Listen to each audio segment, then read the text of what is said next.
Por muitos anos, o rosto de Sidney Oliveira foi sinônimo de sucesso. Sua marca, a Ultrafarma, o colocou no topo do empreendedorismo brasileiro. A prova viva de que a visão e a persistência podem transformar um sonho em um império, mas no auge de sua trajetória ele descobriu que o sucesso tem as suas próprias batalhas que colocaria à prova não o seu negócio, mas o seu legado. Ok, mas o que ele passou antes de chegar no topo? Quais foram seus fracassos e derrotas? Como e qual foi a estratégia que ele utilizou para reverter esse quadro e se tornar um dos maiores empresários bem-sucedidos do Brasil? Bom, isso você vai descobrir se ficar até o final desse vídeo. Essa é a história do nosso próximo ex-fracassado e o seu maior confronto. Mas antes, eu sei que você não está aqui por acaso. Sei que você quer desvendar o código por trás das maiores viradas de jogo da história. Junte-se à nossa comunidade.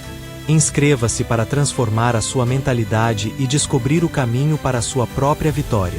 Longe das luzes dos comerciais de TV e do brilho dos holofotes, a jornada de Sidney Oliveira começou em um cenário de absoluta simplicidade. Vindo de uma família pobre e humilde do município de Nova Olímpia, no Paraná, Sidney Oliveira começou a trabalhar cedo aos seus 9 ou 12 anos de idade. Ele cresceu na cidade e conseguiu um emprego em uma farmácia perto de sua casa. Mas ele queria algo a mais. Foi então que aos seus 17 anos Sidney tomou uma atitude, digamos que um pouco arriscada. Ele se mudou para um bairro em São Paulo. Foi a partir daí que a sua verdadeira escola da vida se instalou. Dia após dia, ele testemunhava um dilema silencioso, mas cruel. O de pais e mães de família que chegavam com as receitas médicas nas mãos, mas com a tristeza nos olhos por não terem como arcar com os custos de seus medicamentos. Ele não via apenas clientes.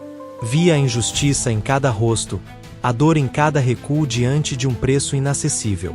O que para muitos era apenas uma transação comercial, para o jovem Sidney se tornou uma missão. A ambição que o impulsionava não era a de enriquecer, mas a de resolver um problema. Aos poucos, uma visão audaciosa começou a tomar forma em sua mente. Ele acreditava que a saúde e o bem-estar não deveriam ser privilégios de poucos, mas um direito de todos. Por que um medicamento vital custava tanto? Por que o sistema penalizava aqueles que mais precisavam de ajuda? Ele passava horas refletindo, e a cada pergunta sem resposta, sua determinação se fortalecia. O que parecia impossível, para ele, era apenas um desafio a ser decifrado. Essa urgência em mudar o jogo foi a faísca que acendeu sua jornada. Foi ali, naquele pequeno balcão, que o sonho de uma revolução começou a ser desenhado. Não em um plano de negócios formal, mas em um propósito inabalável. Impulsionado por sua visão e com a ambição ardendo em seu coração, Sidney Oliveira deu o primeiro e mais difícil passo. Ele decidiu sair dos bastidores e se tornar o protagonista de sua própria história. Suas primeiras tentativas no mercado foram como lançar um pequeno bote em um oceano tempestuoso. O mercado farmacêutico era um gigante adormecido, controlado por grandes redes e monopólios que ditavam os preços e as regras do jogo. A concorrência era impiedosa, e a cada porta que ele tentava abrir, encontrava o ceticismo e a resistência. A sua ideia de democratizar a saúde parecia, para muitos, apenas um sonho utópico, sem a força do capital ou o poder da influência. Ele ouviu muitos nãos, viu planos fracassarem e sentiu na pele o peso da frustração. Nesses primeiros anos, cada dia era uma batalha. Ele não tinha o nome de peso de seus concorrentes, nem os recursos para competir em publicidade ou escala. O seu fracasso não foi um evento único, mas uma série de pequenos reveses que se acumulavam. A dificuldade de conseguir fornecedores, a falta de confiança dos clientes em um nome novo, e as portas que se fechavam repetidamente.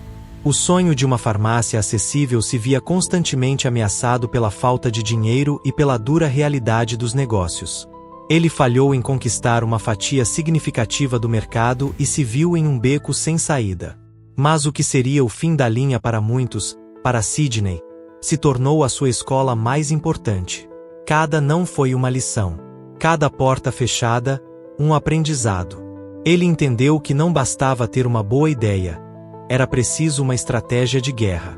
O seu primeiro fracasso foi o professor mais duro que ele poderia ter, mostrando-lhe as brechas, e mais importante, o que ele precisava fazer de forma diferente para finalmente dar a volta por cima. O sonho não estava morto, apenas havia sido lapidado pelo fogo do insucesso. Com as lições de suas falhas ainda frescas na memória, Sidney Oliveira decidiu que era hora de parar de seguir as regras do mercado e começar a ditar as suas próprias. O que ele tinha em mãos não era apenas um novo negócio, mas uma verdadeira revolução. Ele percebeu que a sua batalha não era com a concorrência direta, mas com a mentalidade que tornava os medicamentos inacessíveis. Sua nova estratégia era ousada. Ele criaria a Ultrafarma, uma farmácia com um modelo de descontos agressivos, o que parecia impensável na época. No início, muitos duvidaram. Como uma farmácia sobreviveria vendendo produtos a preços tão baixos? Os concorrentes o viam como um louco, incapaz de entender as regras de lucro. Mas eles não entendiam que Sidney não estava focado no lucro por unidade, mas no volume de vendas.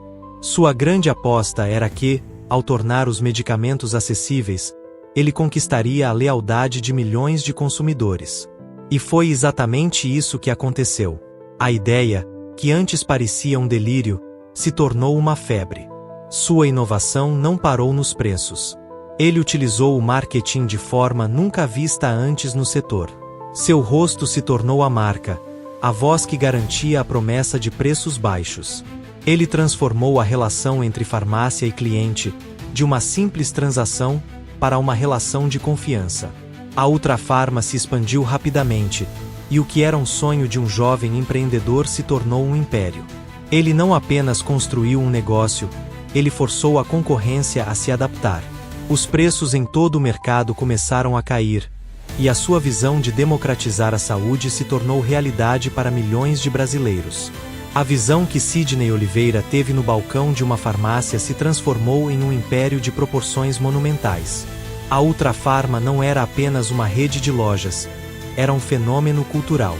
Seu rosto, presente em milhões de televisores, se tornou sinônimo de confiança, preços baixos e de uma promessa de saúde acessível a todos. O sonho de um garoto se materializou em uma empresa que faturava bilhões, empregava milhares de pessoas e, acima de tudo, conquistava a lealdade inabalável de uma nação inteira. Mas, como a história de todo grande ex-fracassado nos ensina, a vitória não é o ponto final. Ela é a porta de entrada para um novo tipo de batalha. A partir de um certo ponto, o desafio não é mais crescer, mas sim se manter no topo. A ascensão meteórica da Ultrafarma trouxe consigo um novo peso, um que não se mede em faturamento, mas em responsabilidade e escrutínio. O olhar atento do público, que antes era uma ferramenta de marketing, agora se tornou uma lente de aumento, analisando cada movimento, cada decisão.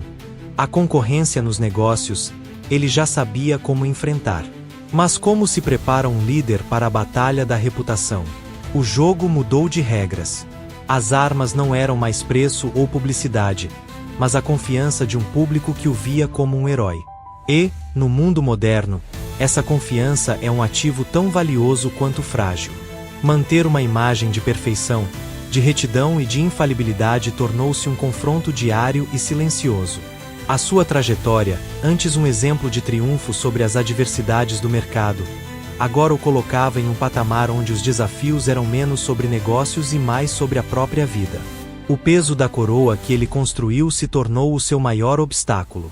As pressões do sucesso, os olhos do mundo sobre ele e a necessidade constante de estar um passo à frente de qualquer ameaça, transformaram sua vida em uma batalha constante. A jornada de Sidney Oliveira nos ensina que o sucesso não é o ponto final, mas sim uma porta de entrada para uma nova e mais desafiadora etapa da jornada. Ao construir a Ultrafarma e democratizar a saúde, ele não apenas alcançou o topo, mas também descobriu que a verdadeira superação não se revela apenas na derrota, mas na capacidade de se levantar todos os dias para continuar a lutar, mesmo quando o mundo espera que você apenas descanse. O seu legado não é apenas sobre negócios, mas sobre a crença de que qualquer um pode ter sucesso. O seu sucesso foi o resultado direto de sua capacidade de se reerguer e de continuar a lutar, mesmo quando o mundo achou que ele já tinha feito o suficiente. A sua história é um testemunho de que a grandeza de um homem não é medida pela sua fortuna, mas pela sua capacidade de transformar um sonho em um legado que beneficia a todos. A vida é um teste de resiliência. A história de Sidney Oliveira é um farol para todos que se sentem perdidos, para aqueles que enfrentaram fracassos e para os que se sentem exaustos na luta.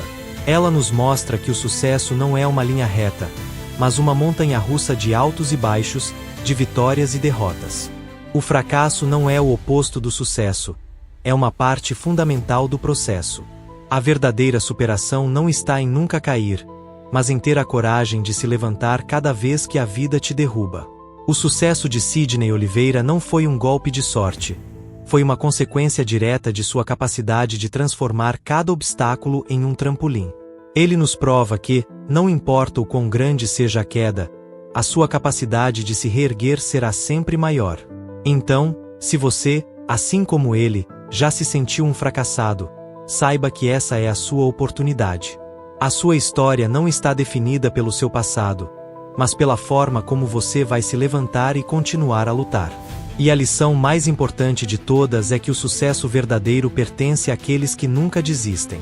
Eu sei que esta história tocou você, a sua caminhada de superação começa agora. Se inscreva no nosso canal e junte-se a nós para mais histórias de superação. Agora me diga qual foi o maior fracasso que te impulsionou para ir à frente? Ou qual o maior fracasso você está enfrentando no momento? Compartilhe a sua história nos comentários, pois ela pode inspirar outras pessoas. E se você quer descobrir como um músico falido e desiludido, sem esperanças e sem um tostão no bolso, transformou sua paixão por rock em um império de bilhões, clique no vídeo que está aparecendo agora em sua tela para ver a real história de Kaito Maia. É uma lição que você precisa ver agora. Te vejo lá.